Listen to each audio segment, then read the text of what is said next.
हरियाणा ने मन बना लिया है कि भारतीय जनता पार्टी की सरकार बनाएंगे। लोग दुखी हो चुके हैं कांग्रेस की झूठी गारंटियों से। हिमाचल के लोग, ऐसा कोई बचा नहीं जिसको कांग्रेस ने ठगा नहीं। हरियाणा को अपसेट करने में लगे हैं और बेटे को सेट करने में लगे हैं। हमने हरियाणा में काम किया है, काम के नाम पे वोट लेंगे, जनता का आशीर्वाद लेंगे और कमल का फूल खिलाकर फिर सरकार बनाएंगे। आज हरियाणा में चुनावों का आखिरी प्रचार जो है होने वाला है, तो ऐसे में हमारे साथ पूर्व केंद्रीय मंत्री और मौजूदा बीजेपी सांसद अनुराग ठाकुर जी हैं। ठाकुर साहब, हरियाणा में घूमे हैं, किस तरह की स्थिति नजर आ रही है? कोई इनकम्बेंसी नजर आई आपको? हरियाणा ने मन बना लिया है कि भारतीय जनता पार्टी की सरकार बनाएंगे, तीसरी बार कमल खिलाएंगे, क्योंकि हमारा हरियाणा नॉन स्टॉप हरियाणा है, इसको आगे बढ़ाएंगे। लोग दुखी हो चुके हैं कांग्रेस की झूठी गारंटियों से। हिमाचल के लोग अपने आप को ठगा हुआ महसूस करते हैं। ऐसा लगता है कि वायदे करके मुकर गई। ऐसा कोई बचा नहीं जिसको कांग्रेस ने ठगा नहीं। और आपको मैं कुछ उदाहरण देना चाहता हूँ। हिमाचल में 10 गारंटियां दी थी, एक भी पूरी नहीं की। कहा था 2 रुपए किलो गोबर, 100 रुपए लीटर दूध खरीदेंगे, नहीं खरीदा, एक भी व्यक्ति से नहीं खरीदा। कहा था 300 यूनिट बिजली के मुफ्त देंगे, मुफ्त तो छोड़िए, जो 125 यूनिट बिजली के मुफ्त मिलते थे उस पर भी सेस लगा दिया है। पानी मुफ्त मिलता था उस पर सेस लगा दिया है। पेट्रोल डीजल के दाम बढ़ा दिए हैं, तो देने के बजाय लेने का काम किया है।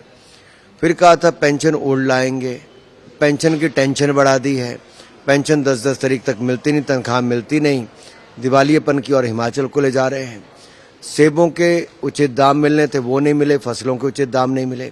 महिलाओं को 1500 रुपये महीना देना था, 23 लाख महिलाएं सड़कों पे उतर आई हैं कि हमारे 1500 रुपये महीना कहाँ गया। तो कांग्रेस ने तो जो फॉर्म भरवाए थे वो चुनाव के बाद फाड़ के कूड़ेदान में फेंक दिए हैं। और अभी परिवार के तीनों लोग, सोनिया जी, राहुल जी, प्रियंका जी, शिमला गए, अपने महल जैसे घर में छुट्टी बिताई और किसी की सुध नहीं ली हिमाचल प्रदेश के लोगों की कि जो गारंटियां दी थी उसका हुआ क्या। तो लोग अपने आप को ठगा हुआ महसूस कर रहे हैं। और हिमाचल की देवभूमि में जिस तरह से रोहिंग्यों का अतिक्रमण हो रहा है, अब सनातनी अगर सड़कों पर उतरते हैं, सड़कों पर दुकानदार उतरते हैं, उन पर लाठियां बरसाई जाती हैं, हड्डियां तोड़ दी जाती हैं। और ये वही मुख्यमंत्री और सरकार है जिसने कांग्रेस की सरकार बनने पे कहा था हम 97% हिंदुओं की सोच रखने वालों को हरा कर आए। तो आप सोचिए, जिनकी मानसिकता ही ऐसी हो, उनका एक से लेकर दूसरे कांग्रेस राज्य में हिंदुओं की हालत क्या कर दी है। कर्नाटक की हालत देखिए, वहां पे 1200 किसानों की आत्महत्या हो गई कांग्रेस के राज में। राहुल गांधी जी क्यों नहीं गए? खड़गे जी क्यों नहीं गए? वहां पे किसानों की दुर्दशा हो गई।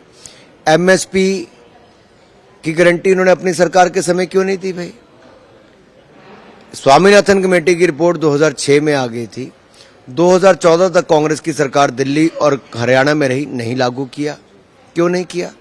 हुड्डा जी उस कमेटी के अध्यक्ष थे, हुड्डा जी ने क्यों नहीं लागू किया?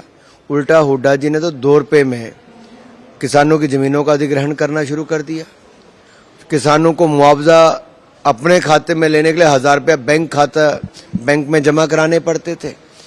यही नहीं, 10 साल में कांग्रेस के देश में 5,50,000 करोड़ की खरीद हुई। मोदी जी ने 10 साल में 18 लाख करोड़ रुपए की खरीद की है एमएसपी पर, यानी कि दुगने से ज्यादा, 3 गुना से ज्यादा की है। तो कांग्रेस तो मुकाबले में खड़ी कहीं नहीं होती। हम हरियाणा के किसानों को 10,000 रुपया देंगे, जैसे पीएम किसान सम्मान निधि देते हैं वैसे 10,000 रुपया यहां पर देंगे और 31 रुपए में धान की खरीद करेंगे। और 24 की 24 फसलों की एमएसपी की गारंटी ये भारतीय जनता पार्टी की है। इस बीच जब आप हिमाचल का जिक्र कर रहे हैं, तो बीते दिन सीएम सुक्खू आए थे, तो उन्होंने कहा कि वो प्रधानमंत्री ने जो है लोगों को गुमराह किया है। मेरी तबीयत उस वक्त ठीक नहीं थी, लेकिन जो फैक्ट्स उन्होंने दिए वो बिल्कुल गलत दिए। वो जो कर्जा है, बीजेपी सरकार सत्ता जब छोड़ रही थी, 6 महीने पहले उन्होंने 125 यूनिट की बिजली जो है वो मुफ्त में दी लोगों को, और वो 5,000 कर्जा जो पिछला चलता आ रहा है उसे हमारे ऊपर डाल दिया गया। मुझे लगता है किसी राज्य के मुख्यमंत्री को भ्रमित नहीं करना चाहिए और सच बोलना चाहिए। 25,000 करोड़ रुपए से ज्यादा कर्जा पिछले 18 महीनों में हिमाचल की सरकार ने लिया। पहली बात ये, भारतीय जनता पार्टी ने 125 यूनिट बिजली के मुफ्त में दिए जो कांग्रेस ने बंद करा दिए। ऊपर से सेस लगा दिया। जबकि कांग्रेस ने 300 यूनिट का वायदा क्यों किया था भाई? अगर आप 125 भी नहीं दे पा रहे, क्यों वायदा किया था?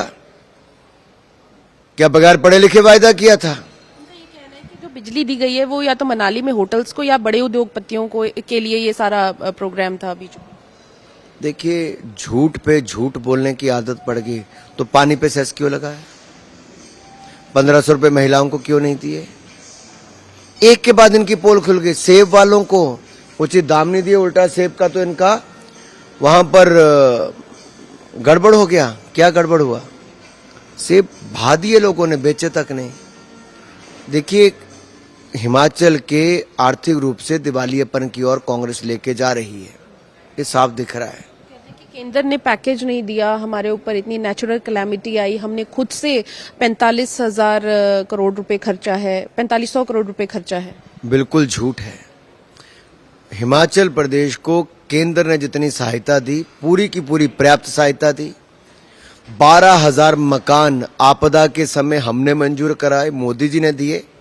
और अब लगभग 93,268 मकान और हिमाचल को दिए, जो केंद्र की भारतीय जनता पार्टी की सरकार ने दिए। जो आपदा राहत हमने दी है उसके भी 144 करोड़ रुपया कांग्रेस की हिमाचल की सरकार खर्च नहीं कर पाई, बगैर खर्च किए वापस गए। क्या जवाब है कांग्रेस के पास? अनुराग जी, एक बीजेपी सांसद जो हिमाचल से हैं, कंगना रनौत, उनके बयान लगातार आ रहे हैं और कंट्रोवर्सीज पैदा हो रही हैं।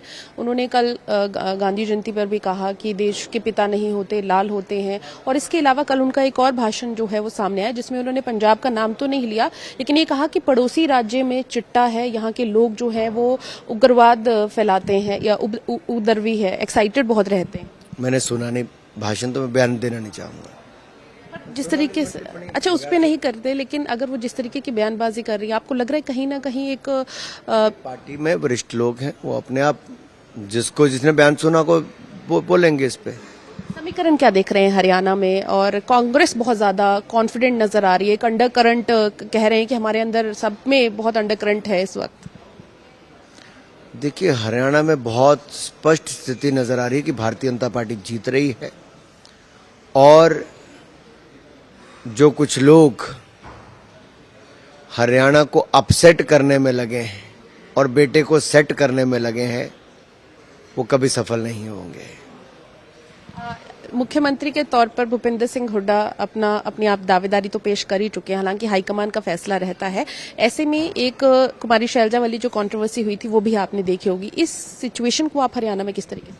देखिए, दलित अत्याचार की प्रयोगशाला हरियाणा को कांग्रेस बनाना चाहती है। पहले अशोक तंवर हो, जिस तरह से दलित समाज से आते थे, उनका अपमान कांग्रेस ने किया। कुमारी शैलजा, उनका अपमान किया। मिर्चपुर कांड में 18 घरों पर आग दलितों के लगा दी। 19 दलित बेटियों के साथ बलात्कार अत्याचार हुए। यही नहीं रुके, साथ लगते राजस्थान में जब कांग्रेस की सरकार आई तो देश में सबसे ज्यादा दलित बेटियों पर अत्याचार, अपराध और उनकी हत्याओं का काम कांग्रेस की सरकार में हुआ। श्रीमान राहुल गांधी वहां नहीं गए, यहाँ हुड्डा जी ने कोई कार्रवाई नहीं की। ये तो दलित विरोधी मानसिकता वाली कांग्रेस है। अब दलितों का जो आरक्षण है उसको भी राहुल गांधी खत्म करना चाहते हैं। अमेरिका में बोलकर आए हैं कि मैं यहाँ पर खत्म करूंगा। तो हरियाणा के दलित समाज के सभी भाई और बहनों और पिछड़ों से मैं बोलना चाहता हूँ, ये पिछड़ों और दलितों का आरक्षण खत्म करने की कांग्रेस ने रणनीति बना ली है। विपक्ष ने एक सवाल भी उठाया कि पिछले 3 दिनों से राहुल गांधी और प्रियंका गांधी और मल्लिकार्जुन खड़गे जो है हरियाणा में लगातार प्रचार प्रसार कर रहे हैं, आज भी हैं। और 3 दिन से प्रधानमंत्री नरेंद्र मोदी और गृह मंत्री अमित शाह की कोई रैली नहीं हुई है। तो उनका ये कहना है कि कहीं ना कहीं भाजपा को सच्चाई पता लग गई है कि कांग्रेस आ रही है। देखिए, भारतीय जनता पार्टी, नरेंद्र मोदी जी भी आए, अमित शाह जी भी आए, नड्डा जी भी आए, राजनाथ जी भी आए, पार्टी के वरिष्ठ नेता बाकी लोग भी आए। हमें किससे सर्टिफिकेट नहीं चाहिए कब कौन आने वाला है। हमने हरियाणा में काम किया है, काम के नाम पे वोट लेंगे, जनता का आशीर्वाद लेंगे और कमल का फूल खिलाकर फिर सरकार बनाएंगे। पार्टी का कोई आधार देखते हैं? अरे भाई, वो दिल्ली में अपनी जमीन बचा लें, जहां 7 की 7 लोकसभा की सीटें हम जीत गए। समीकरण एक आखिरी सवाल मेरा। और देखिए, ये इंडिया अलायंस के लोग साथ में पंजाब में एक दूसरे के सामने पत्थर फेंक रहे हैं, गोलियां चल रही हैं। ये हालत है इंडिया अलायंस की राहुल गांधी के। यहां पे हरियाणा में देख लीजिए, दोनों आपस में लड़ रहे हैं। कहना होता है कि जो अलायंस था ये हमने नेशनल लेवल पे सिर्फ बीजेपी को हराने के लिए किया। तो नेशनल लेवल मतलब कि ये राज्य उनमें नहीं आते? ये काफी सवाल सर। समीकरण लास्ट, कितनी सीट्स कांग्रेस, कितनी सीट बीजेपी? ये आंकलन आपको करना है, हमें तो सरकार बनानी है। Thank you. बहुत बहुत शुक्रिया सर।